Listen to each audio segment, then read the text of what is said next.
पेक्षा जास्त जिल्ह्यांमध्ये या दोन विषयाला घेऊन संपूर्ण देशामध्ये लोकांमध्ये जनजागृती करण्यासाठी या विषयाला ठेवण्यात आलेला आहे आणि याची पूर्वतयारी प्रत्येक जिल्ह्याच्या कार्यकारिणीने प्रत्येक जिल्ह्यामध्ये याची पूर्वतयारी म्हणून जिल्ह्यामध्ये किमान 60 कॉर्नर मीटिंग लावायच्या आहेत. 60 कॉर्नर मीटिंग आणि त्या कॉर्नर मीटिंग्स मधून मूलनिवासी बहुजन समाजातल्या ज्या विविध आमच्या सामाजिक संघटना असतील, विविध क्षेत्रामध्ये काम करणारे जे आमचे मूलनिवासी बहुजन समाजातील लोक असतील, त्यांना सुद्धा या कार्यक्रमामध्ये पार्टिसिपेट करायचं आहे आणि त्याच अनुषंगाने आम्ही सुद्धा आपल्या जिल्ह्यामध्ये जवळपास 75 मीटिंग्स लावलेल्या होत्या. अगदी काल या हॉलचं निश्चित झाल्यानंतर, दुपारी निश्चित झाल्यानंतर आम्ही कालच्या दिवसामध्ये सुद्धा पाण्यामध्ये जाऊन तिथे एका गावामध्ये मीटिंग्स लावलेली आहे. उद्देश हा आहे की आम्हाला जर उद्दिष्ट आम्ही जर ठेवलेलं आहे तर त्या उद्दिष्टाला जर आम्हाला पूर्ण करायचं असेल तर मोठ्या प्रमाणात आम्हाला समाज जीवनामध्ये जावं लागेल. मात्र मूलनिवासी बहुजन समाज हा कुठल्या मानसिकतेमध्ये आहे त्या प्रश्नांचा सुद्धा शोध आम्हाला घ्यावा लागणार आहे.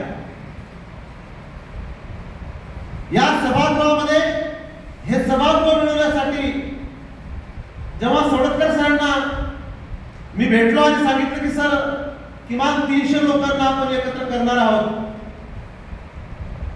आणि 300 लोकांना एकत्र करण्यासाठी आपल्या कॉलेजमध्ये हा एकमेव हॉल आहे. हा हॉल मिळणं थोडं कठीण पण होतं. मात्र मी सरांना फोर्स केला आणि सरांनी सांगितलं की ते मिळून जाईल. मी हे सर्व किंवा ह्या सर्व टीमनं जे काही ठरवलं होतं की आपल्याला 250 ते 300 लोकांना उपस्थित करायचं आहे. 250 ते 300 लोकांना उपस्थित करण्यासाठी 60 पेक्षा जास्त कॉर्नर मीटिंग सुद्धा झालेली आहे. विशेषतः आंबेडकरवादी लोकांसोबत मीटिंग झालेल्या आहेत. मात्र चित्र या तुमच्या आमच्यासमोर या देशामध्ये जी विषमतावादी व्यवस्था आहे ती विषमतावादी व्यवस्था दररोज नवीन नवीन चॅलेंज घेऊन आमच्या समोर येत आहे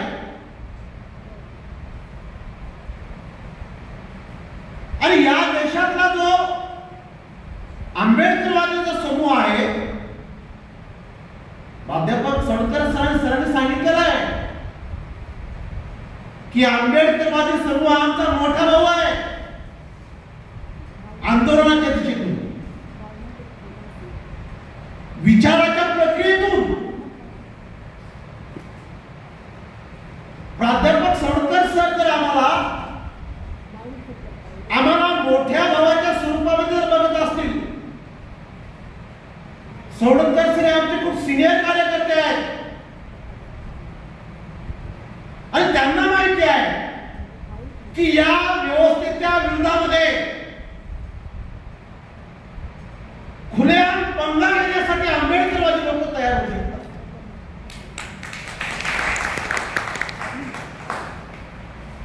हे आंबेडकरवादी जो वर्ग आहे हा वर्ग जर खुलेआमपणाने जर समोर जाणारा व्यवस्थेच्या विरोधामध्ये तर ओबीसी सुद्धा यांच्यासोबत येऊ शकतोय. आणि म्हणून जर आम्हाला हे चित्र जर आम्हाला बदलायचं असेल तर मित्रांनो, आंबेडकरवाद्यांना मोठ्या प्रमाणात आम्हाला समोर यावं लागणार आहे.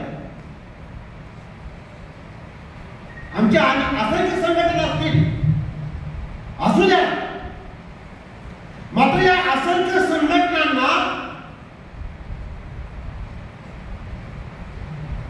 मजबूत मजबूत करण्याचं काम भारताच्या संविधानाच्या व्यवस्थेच्या माध्यमातून आम्ही ते करतोय. मात्र तुमचा आमचा आवाज सुद्धा बंद करण्याचं काम या राज्यामध्ये, या देशामध्ये कायद्याच्या माध्यमातून सुरू झालेलं आहे. जनसुरक्षा बिल येत आहे, पास झालेलं आहे ते, आणि यावर चिंतन करणं अत्यंत गरजेचं आहे मित्रांनो. आता या उद्घाटन सत्राचा जो विषय आहे की संपूर्ण राष्ट्रीयकरणाशिवाय राष्ट्र, बाबासाहेबांनी राष्ट्राची संकल्पना मांडताना बाबासाहेब सांगतात की भारत राष्ट्र नहीं है,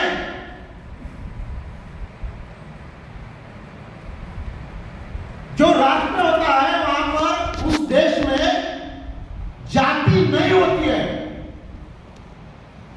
आणि मग या देशाला जर आम्हाला राष्ट्र बनवायचं असेल तर आम्हाला जातीची व्यवस्था हद्दपार करावी लागते. राष्ट्र हा एक समूह असतो, राष्ट्रामध्ये इक्वॅलिटी असते, राष्ट्रामध्ये समानता असते, आणि राष्ट्र निर्माण करण्याच्या प्रक्रियेमध्ये भारतामध्ये जातीची व्यवस्था अडचण आहे.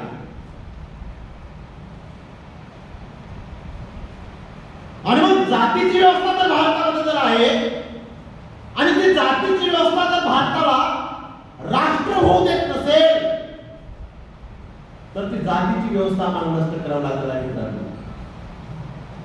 आणि म्हणून यावर एका बाजूला आपण बघतोय की भारतामध्ये दोन विचारांचा संघर्ष सुरू आहे. हजारो वर्षापासून या देशामध्ये समानता स्थापित होण्याचा जो संघर्ष आहे तो सुरू आहे. आणि दुसरा जो संघर्ष आहे, दुसरा जो विचार आहे तो समानतावादी विचार नष्ट करून विषमता स्थापित करणारा विचार या देशामध्ये कार्य करतात. म्हणून आम्हाला जेव्हा जेव्हा या देशामध्ये समानता होती तेव्हा तेव्हा आमचा देश, आमचं राष्ट्र या देशापासून अनेक जगातल्या लोकांनी आदर्श घेतलेला आहे. मात्र त्या समानतेच्या व्यवस्थेला नष्ट करून पुन्हा प्रत्येक क्रांतीच्या स्वरूपात जेव्हा या देशामध्ये आम्ही पाहिलेला आहे तेव्हा आम्हाला या देशातून हक्क अधिकारापासून वंचित करण्याचं काम या देशामध्ये झालेलं आहे मित्रांनो. आणि म्हणून आम्हाला भारताच्या संविधानाच्या माध्यमातून दहातोंडे पाटलांनी सुद्धा सांगितलेलं आहे की संविधान घेऊन आता आम्हाला ओबीसीच्या पर्यंत जावं लागणार आहे. भारताच्या संविधानामध्ये भारताच्या प्रत्येक नागरिकाची व्यवस्था आहे आणि फक्त याच पिढीची नाही तर हजारो पिढ्यांची व्यवस्था त्या व्यवस्थेमध्ये आहे. आणि म्हणून आम्हाला हे सर्व करत असताना भारताच्या संविधानाला समजून घ्यावं लागणार आहे. भारताचं संविधान कशा पद्धतीनं नष्ट केला जात आहे. अगदी संविधान दुरुस्ती विधेयकाच्या नावाखाली या 75 वर्षामध्ये 105 वेळा संविधान दुरुस्ती झालेले आहे. या 75 वर्षात संविधान दुरुस्ती विधेयक आले. 26 नोव्हेंबर 1949 ला भारताच्या संविधानानं घोषित केलेलं आहे की याद्वारे हे संविधान अंगीकृत आणि अधिकृत करीत आहोत. संविधानामध्ये 368 कलमामध्ये संविधानाला बदलण्याची जी प्रक्रिया आहे ती सुद्धा दिलेली आहे. मात्र या देशाच्या शासक वर्गाला संविधानामध्ये बदल करण्याची जी प्रक्रिया आहे ती राष्ट्राच्या हितासाठी करण्याची आदेश केलेली आहे. या राष्ट्राला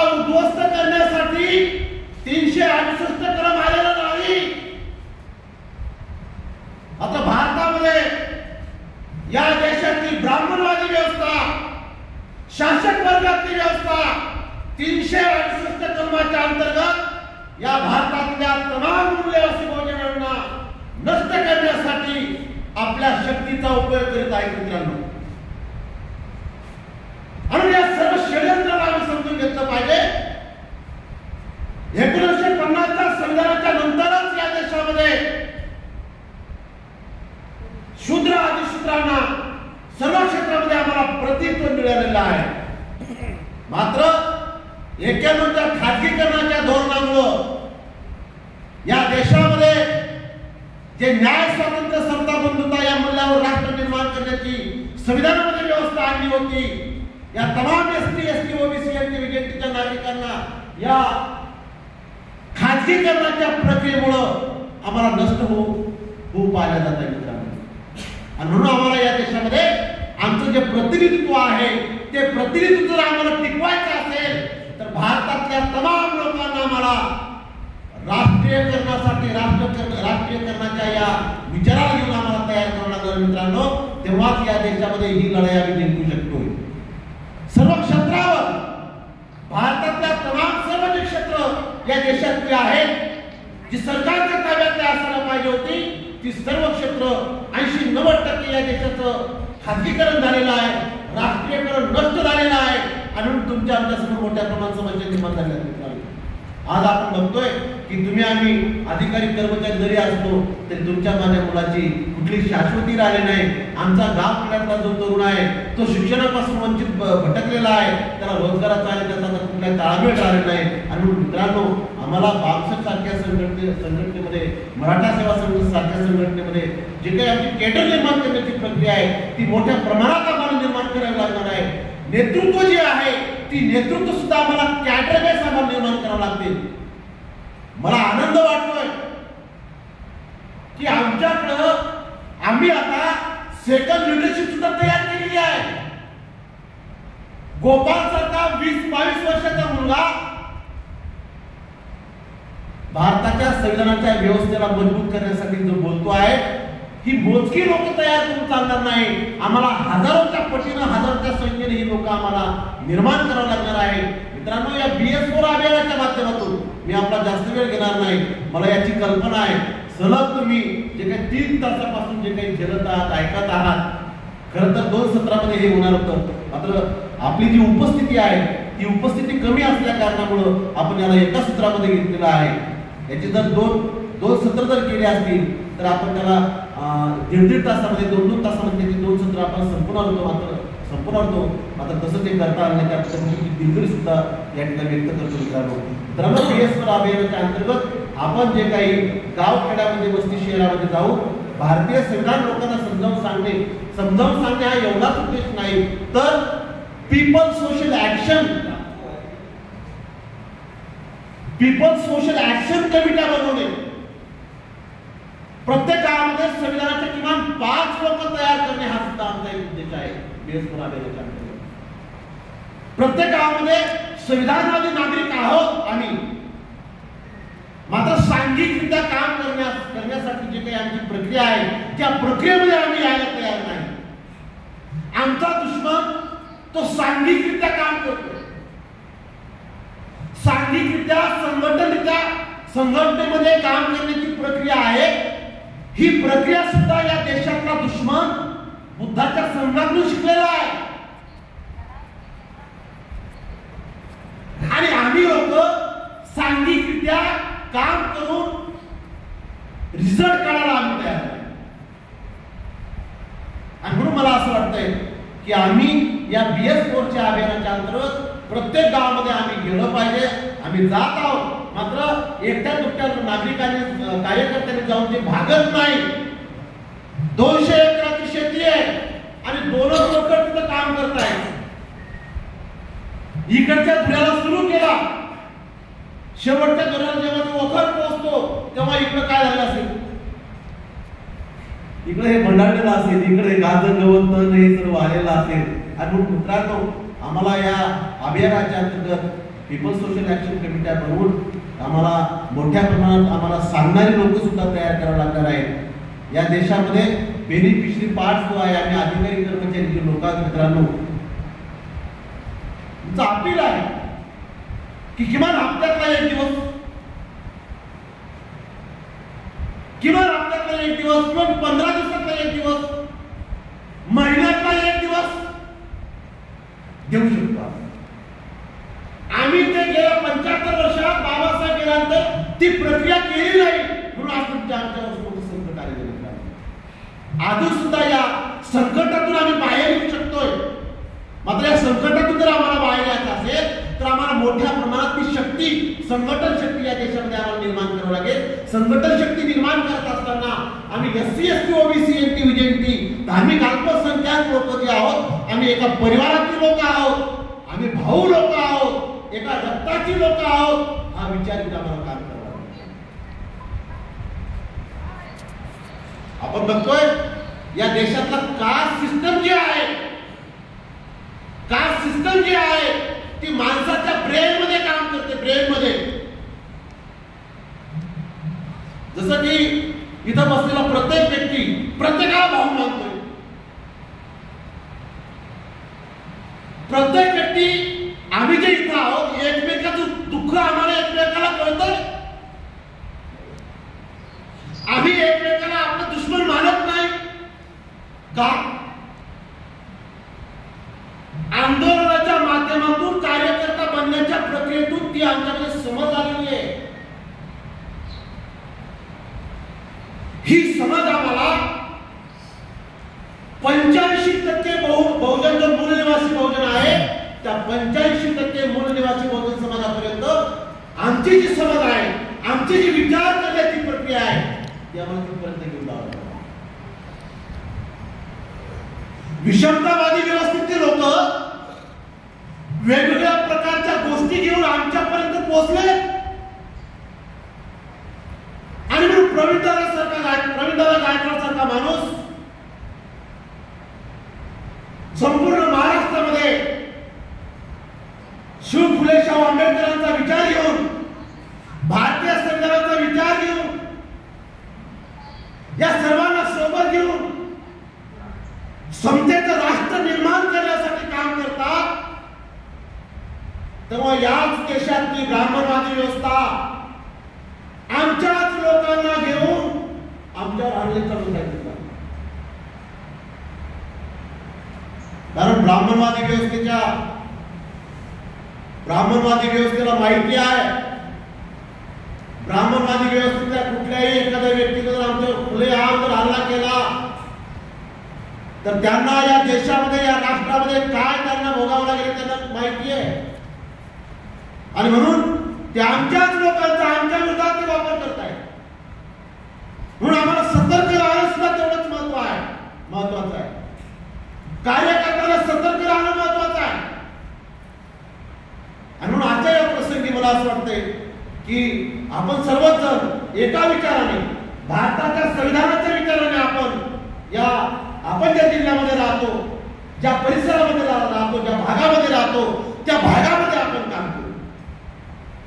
समविचारी जेवढ्या काही संघटना असतील त्या सर्वांच्या सोबत आपण काम करू. मात्र मित्र आणि शत्रू आपण समजू. शत्रू गोटाची लोक सुद्धा आता आमच्यामध्ये यायला सुरुवात झालेली आहे. शत्रू गोटातली लोक आमच्यामध्ये घुसखोरी करू शकतात आणि पुन्हा आम्हाला समस्येमध्ये आणू शकतात.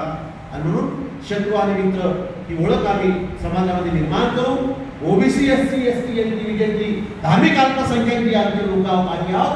आम्ही एक परिवार बनवू आणि या देशामध्ये बाबासाहेबांनी जे काही आम्हाला भारताच्या संविधानाच्या माध्यमातून जे काही आम्हाला अधिकार बहाल केले, जे काही जीवन जगण्याचे जे काही मूल्य दिले, जे काही आम्हाला स्वातंत्र्य बहाल केलेले आहे, ते स्वातंत्र्य भारताचं संविधान 1000 वर्ष कशा पद्धतीने अबाधित राहू अशा पद्धतीने सातत्यपूर्ण असं आपण काम करू.